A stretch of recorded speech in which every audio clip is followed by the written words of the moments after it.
भाई हम दहेज तो कुछ दे नहीं रहे, तो कम से कम ढंग के जेवर ही चढ़ा दे अपनी बेटी को। ठीक है, वो तो कह रहे हैं कि पापा दोपहर में ही निकल गए थे गहने लेकर। देखने वाले बता रहे थे कि जीवन राम जी सोनार के यहाँ से गहने लेकर आ रहे थे। अचानक कुछ गुंडे उनके पीछे पड़ गए, गहने छीनकर उनकी हत्या कर दी। ये घर मेरे बाद तो आप ही का है, और इस शुभ अवसर पे अशुभ बातें करना अच्छा नहीं लगता। अगर ये बारात यहाँ से वापस चली जाती है तो ये भी तो अच्छा नहीं लगेगा ना। मुझ विधवा पर इतना बड़ा जुल्म मत कीजिए भाई साहब। लाइए लाइए, मैं घर के पेपर पर साइन कर देती हूँ। हाँ, लीजिए, बस साइन कर दीजिए।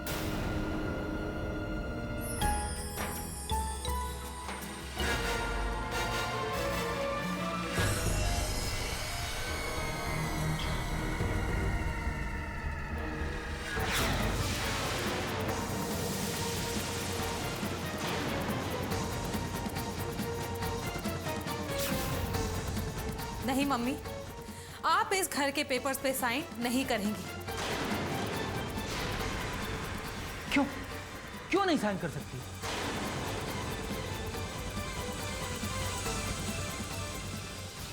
मम्मी, आप चलिए मेरे साथ। नहीं बेटी, हमारी इज्जत का सवाल है। मैंने कहा ना मम्मी, आप कोई साइन वाइन नहीं करेंगी। क्यों क्यों नहीं करेगी साइन?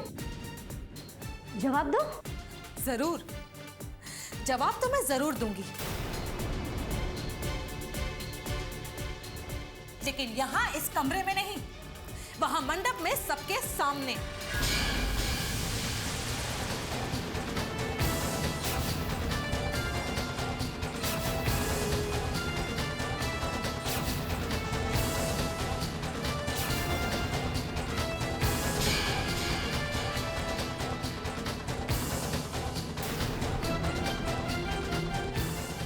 चलो मम्मी।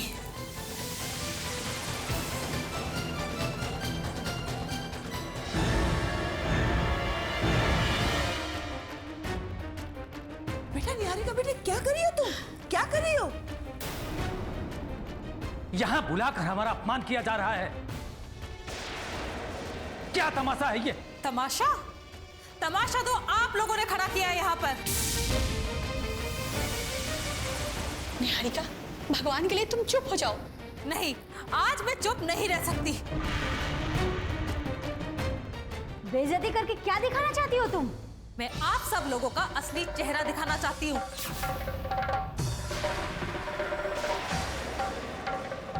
वहाँ बंद कमरे में मेरी बात से क्या कह रहे थे आप लोग? बोलिए, सबके सामने बोलिए। आखिर चाहते क्या हैं आप लोग?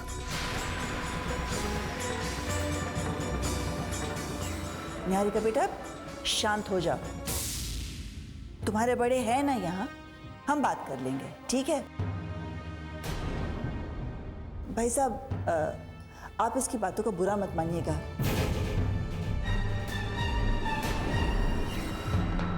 नादान है, बुरा मत मानिए आप। वाह बहन जी, मेहमानों के सामने हमारी इज्जत की धज्जियां उड़ाकर अब कह रही है कि बुरा न माने।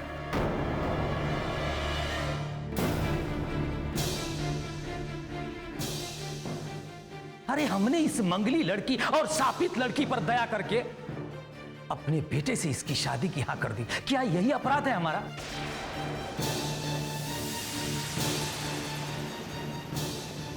वो भी बिना दहेज के? देखिए भाई साहब, आप लोग चिंता मत कीजिए। जैसा आप लोग चाहेंगे ना, बिल्कुल वैसा ही होगा। नहीं, जो ये लोग चाहते हैं वो कभी नहीं होगा, कभी नहीं।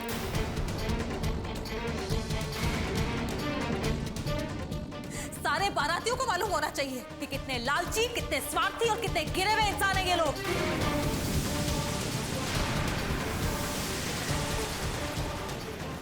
बोलिए, बोलिए सबके सामने, क्या धमकी दे रहे थे मेरी मां को कमरे में?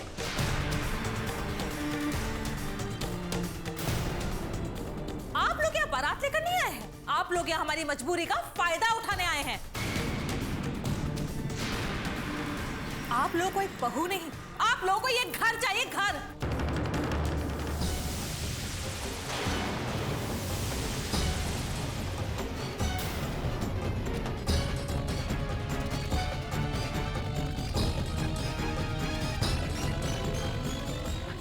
देखा आप लोगों ने ये लड़की कैसे हम पर आरोप लगा रही है? अरे हमने इसके ऊपर दया करके बिना दहेज की शादी की हाँ कर दी। ताना मत दीजिए बार बार बिना दहेज की शादी का। अरे छोड़िए, इसके मुंह क्या लगना है? ये तो बला है, बला।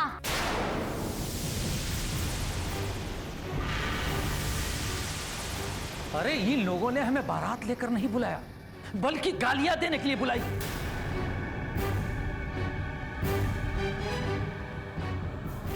सुधा जी, अगर आपको बेइज्जती करना था, हमारे मुंह पर जूते ही मारना था, तो घर पर आकर अकेले मारनी होती। ये बारातियों के सामने बुलाकर जलील करने की क्या जरूरत थी? लेकिन एक बात सुन लीजिए, अगर ये शादी मैंने तोड़ दी ना, तो इस लड़की के मुंह पर कोई थूकेगा भी नहीं।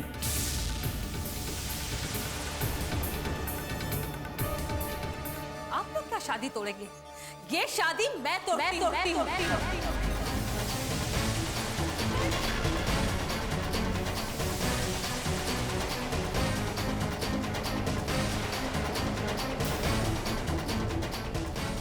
ऐसे नीच और गिरे हुए ससुराल में जाने से तो अच्छा है मैं जिंदगी भर घर में कुंवारी बैठी रहूं।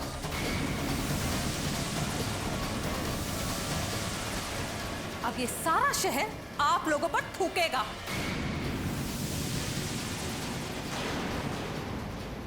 जब इन्हें यह सच्चाई पता चलेगी कि आज जैसे गिरे हुए लालची लोग शादी का ढोंग रचाकर मेरी बूढ़ी विधवा मां से उसका घर छीनना चाहते हैं।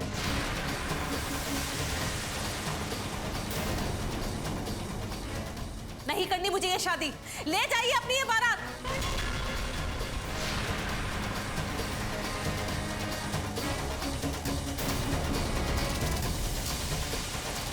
कैसी ये जिंदगानी।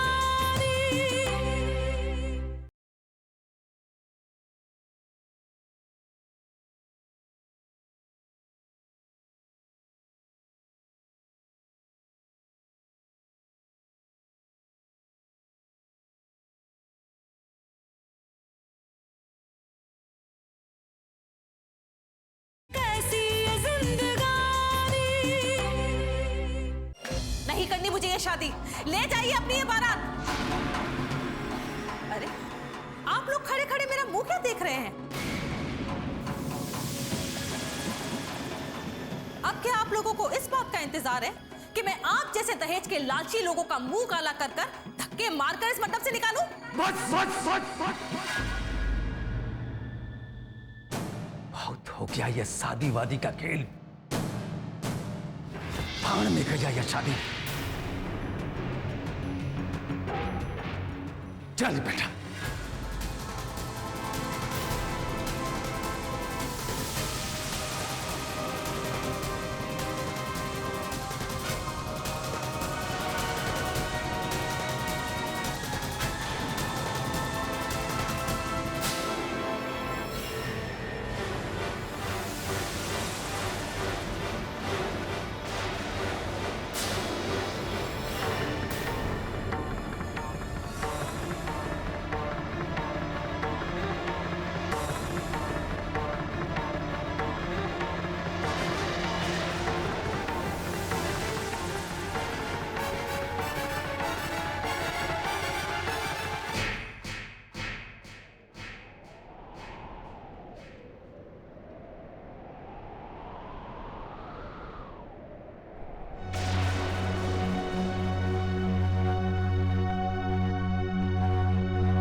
मम्मी,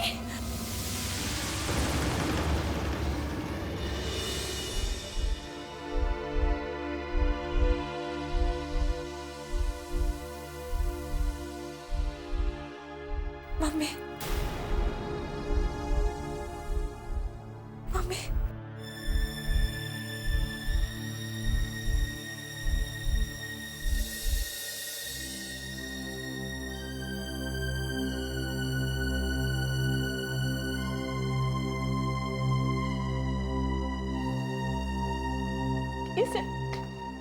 कहो कि यहाँ से चली जाए। मैं उसकी सूरत तक भी नहीं देखना चाहती हूँ।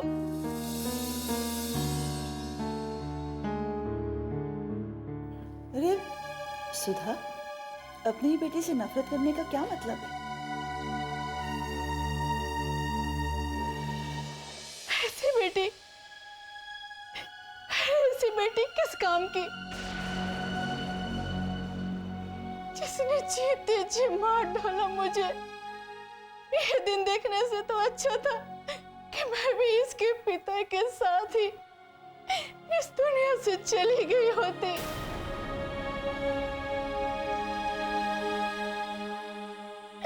मैंने कभी नहीं सोचा था इस बेटी के लिए इतना बड़ा अपमान सहना होगा।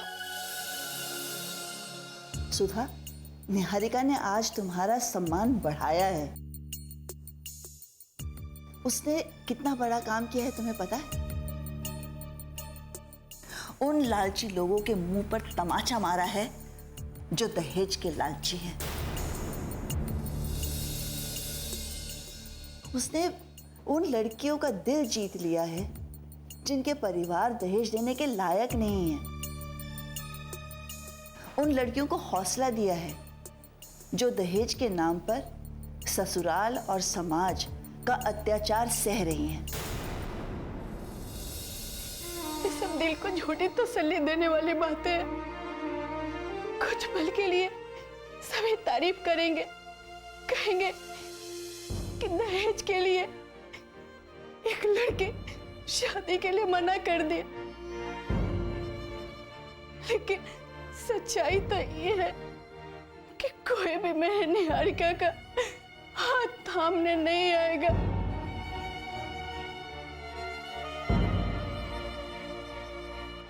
नहीं आएगा शिवानी।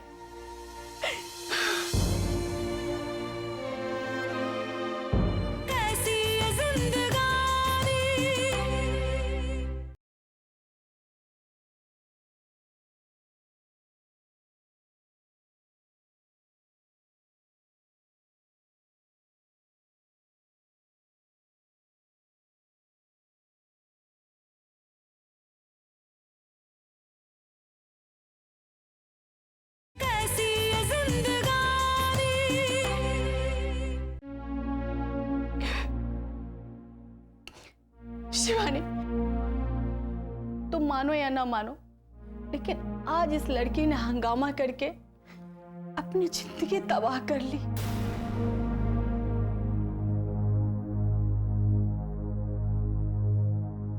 जिस मंडप में लड़की के फेरे न हो उस लड़की को अभागन कहते हैं।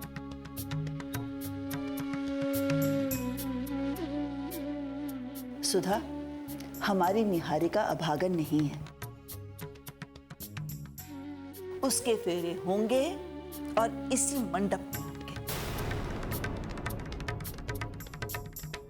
नहीं शिवानी, ये सब तुम्हारा भ्रम है। अब निहारिका को कोई भी अपने घर की बहू नहीं बनाना चाहेगा। नहीं सुधा, मैं इसे अपने घर की बहू बनाऊंगी।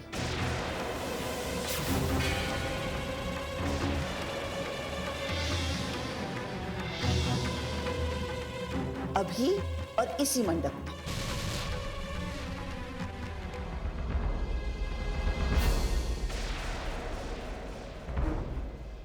शिवानी, ये तुम क्या कह रही हो?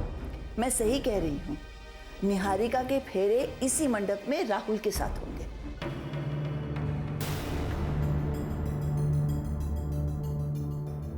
मेरा राहुल करेगा शादी। मैं कन्यादान करने आई थी ना, तो क्यों ना मैं अपनी ही कन्या को अपने झोली में डाल दूं। शायद निहारिका की शादी इसीलिए टूटी क्योंकि उसका भाग राहुल के हाथों में लिखा है।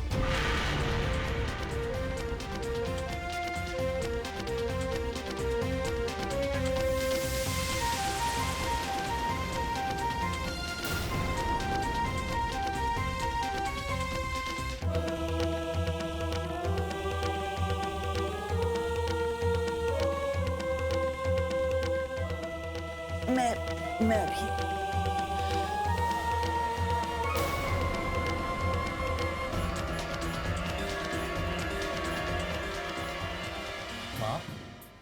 माँ ये तुम क्या कह रही हो? मैं निहारिका से शादी कैसे कर सकता हूँ? क्यों बेटा, क्यों मुमकिन नहीं है? आखिर तुझे किसी लड़की से तो शादी करनी ही थी ना। नहीं माँ नहीं, मैं ये शादी किसी भी कीमत पर नहीं कर सकता हूँ। लेकिन बेटा, मैं अपनी जुबान दे चुकी हूँ। कैसी जबान? कैसी जबान माँ, जिससे किसी की जिंदगी बर्बाद हो जाए? नहीं बेटा, बर्बाद नहीं, तुम किसी की जिंदगी आबाद कर रहे हो। बेटा, तुम जानते नहीं तुम्हें इसमें कितना पुण्य मिलेगा। आप पुण्य कमाने के लिए पूरी जिंदगी पड़ी हुई है। आप मुझे बलि का बकरा क्यों बनाना चाह रही हैं? नहीं माँ, ये ठीक नहीं है। बेटा देखो, सब अपने लिए जीते हैं, तुम औरों के लिए जीना सीखो। देख बेटा, अपनी माँ का मान तुझे रखना ही होगा। तुझे अपनी माँ का वास्ता बेटा, तुझे इस घर की इज्जत को बचाना ही होगा। एक माँ अपने बेटे के सामने अपना आंचल फैलाकर भीख मांगी। मुझे निराश मत कर बेटा, मुझे माँ, नहीं माँ प्लीज, आप ऐसे मत कीजिए प्लीज। आप बेटा, राहुल, तू इस शादी से इनकार नहीं करेगा। बेटा, एक माँ से बढ़कर कोई रिश्ता नहीं होता, और मैं वादा करती हूँ कि इसके बाद मैं तुझसे जिंदगी में कुछ भी नहीं मांगूंगी।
राहुल ने शादी के लिए हाँ कह दी।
राहुल से मेरी शादी हो तो गई, लेकिन हमारे बीच कभी भी पति पत्नी का रिश्ता नहीं बन सका।